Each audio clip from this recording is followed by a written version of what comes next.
I'm so sorry. I have been absolutely MIA for the past like pretty much 2 weeks. I put up a blooper video, but come on, I mean, that's just a total filler, no content video. I'm sorry. I'm here to explain where I've been, what I've been doing, and everything else. So Wayne's World, back it up. 3 weeks ago. Okay, so Bras and Things competition happened on the 22nd of September, which pretty much was the week that I did my last TMI Tuesday. Let's start there. I had an amazing time at the Bras and Things competition. I went in and there was 4 of us that were there. There was supposed to be 5 girls, but the 5th girl didn't show up, so it was just 4 of us.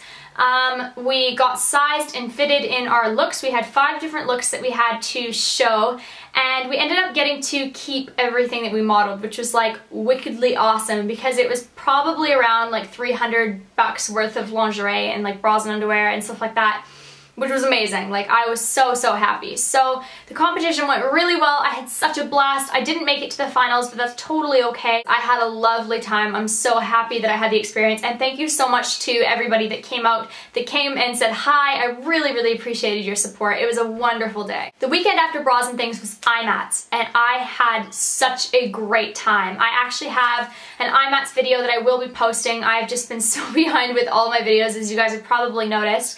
I only went on Saturday for IMATS. I met so many really awesome viewers, so thank you so much if you guys came up and said hello. That meant so much to me. I had a great time. I saw R2-D2, which was like, oh, fangirl moment. What else happened? I met Chloe from Chloe Morello. Oh my gosh, she's gorgeous, you guys. If you don't watch her, you need to. I'll make sure to link her below. But I finally met her in person, and I'm so glad I did. Chloe, you are a sweetheart. I am so happy I got to meet you. Amongst all of this stuff happening, if you guys follow me on Twitter, you would know that I have been applying left, right, and center for jobs, and I was going to tons and tons of job interviews, and I went to a job interview for David Jones. It's kind of a really big department store here in Australia, and I got a job as a beauty consultant makeup artist at the Estee Lauder counter in David Jones, which is really exciting because Estee Lauder is like a top-notch brand. They have wonderful skincare, and I'm really excited. So I've started work at Estee Lauder,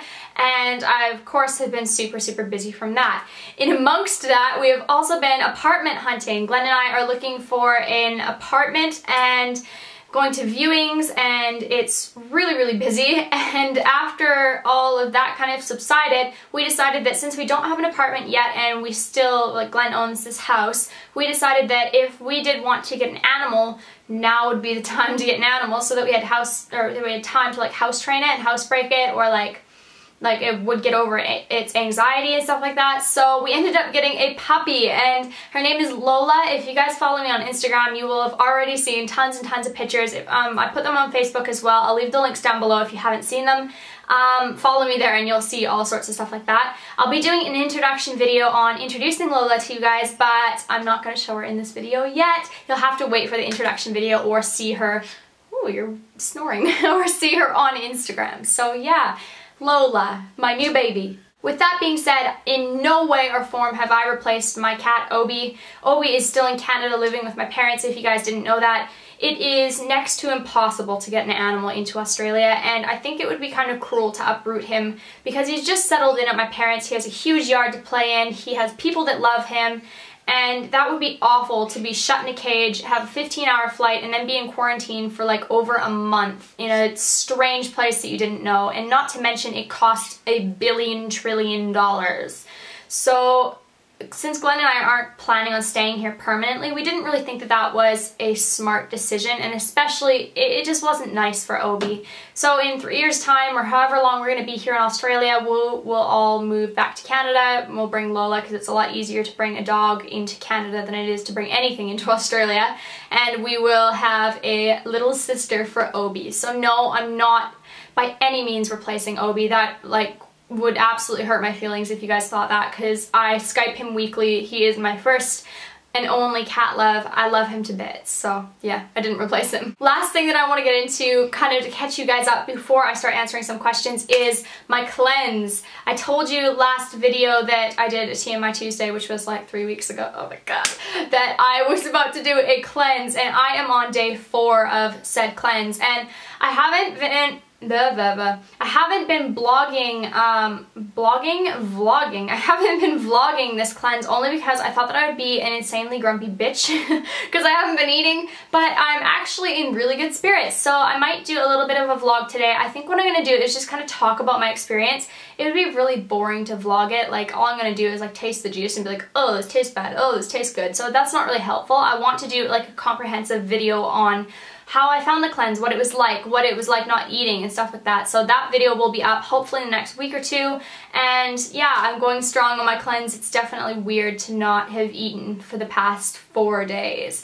Liquids only. I'll get into all that when I do the actual cleanse video. But yeah, that's kind of all that I wanted to catch you guys up on before I jumped into some questions. Again, I'm so sorry that I had been gone for so long. My schedule is now kind of back onto a routine, and I'm really excited. I have 2 new beauty videos actually coming for you this next Tuesday because I had been so bad not posting, I decided to give you 2 new ones instead. So yeah, hopefully you guys will forgive me, and let's jump into this week's TMI Tuesday questions. I guess it's not really TMI Tuesday, it's just TMI like today. TMI today questions.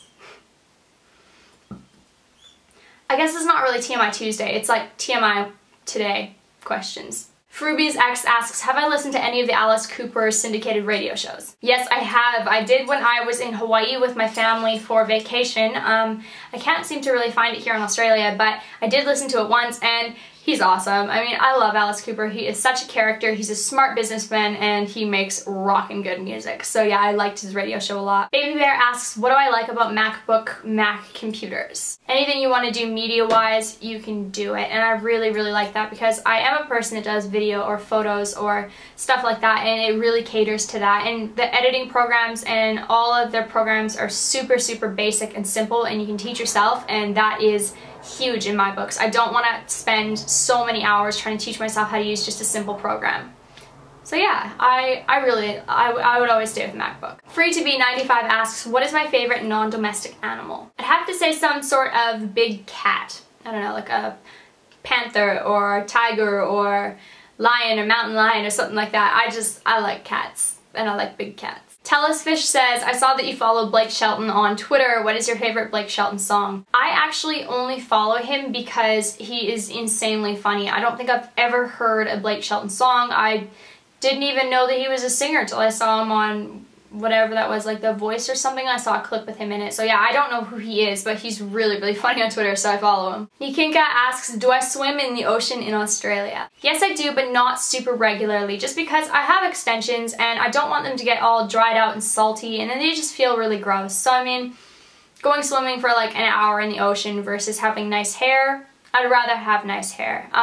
If I do go swimming in the ocean, I usually like put like a leave-in conditioner in my hair, or I put a lot of oil in it and I'll braid it back just to kind of get everything slick and down and not free flowing in the ocean, because it would tangle and it's just not worth it. I mean, when you're spending that much money on your hair, you want it to be in good shape. So yeah, I don't really swim in the ocean all that much, and when I do, I either have my hair up so it doesn't get wet, or I slick it right back down. Samantha Slynn asks, did I start skiing before I started snowboarding? Yes, I actually did. My dad was a big time skier, my mom skied, and so it was kind of an obvious thing that they would teach me how to ski. I was 2.5 years old, or I guess I would have been just about 3 when that ski season started. I started really young. My family was really into winter sports like that, and I started snowboarding when I had just turned 6. So I have been doing it forever and ever and ever. I love it.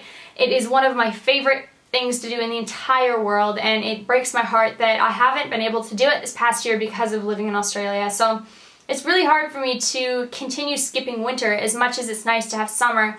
I am a winter person, so I do really miss the snow and snowboarding. Carly Forever asks, did I watch Lost? No, I haven't watched Lost yet, but we do want to. Glenn and I have like a bunch of TV series that we plan on watching, and Lost is one of them. I am excited, although I hear mixed reviews. Like, some people really love it, and some people are like, yeah, it just pisses me off. Like, there wasn't like an ever explanation of what's happening. And I don't really know if I like TV shows where I can't kind of figure out what's happening. I don't know. I don't like to be led on and led on and led on. I kind of like understanding what's going on. So I'm not sure how much I'll like Lost, but I'm definitely going to watch it. NZChick8 asks, will I ever come to the South Island of New Zealand? I would love to. I think that it is so beautiful. I see photos all the time. It is so similar to British Columbia from what I hear. So I'm really, really excited to go and check it out. I don't know when that's going to be a possibility, but I definitely want to go travel there. A Daydream Away Zero asks, would I ever want to go to an American music festival like Bamboozle or Warped Tour? Yeah, I would love to.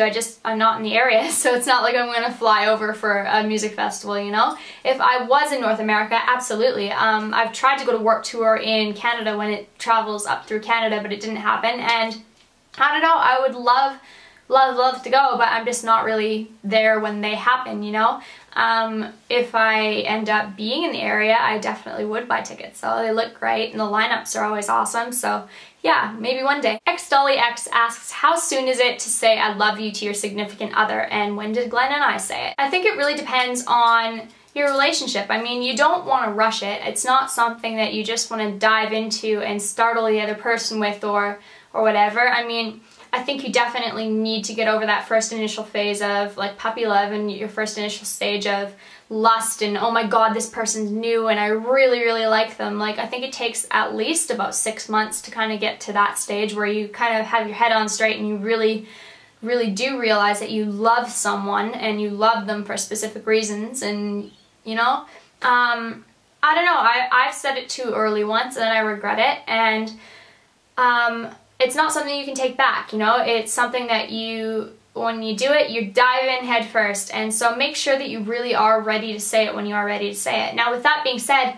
don't wait for the other person to say it. Like, if you do full out love someone and you know, like, I really love you, say it. I mean, with Glenn and I, we were long distance for over 6 months, and it's just like, that wasn't the right time to say I love you. I didn't want to say I love you over Skype or over a text message or over a computer. And even when I got to Australia last September, it was just like, I didn't want to say it just yet because I didn't feel ready. And I think that he kind of felt the same way. And it was actually really funny because he ended up, it was his birthday last year. His birthday's in November, and on his birthday, I had planned a surprise birthday for him. And I remember talking to my friend Brooke, who you guys have met in some of my other videos.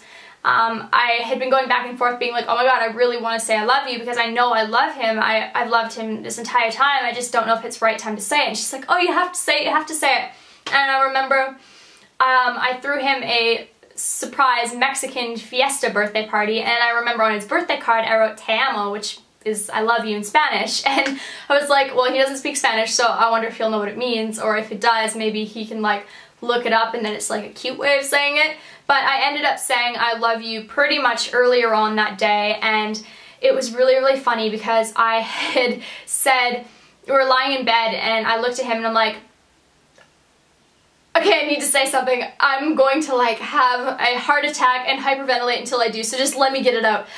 I love you. And he's like, he just started laughing. I mean, I knew that it was like a good laugh, but it was like one of those uncomfortable things where it's like, do you love me back? Do you love me back?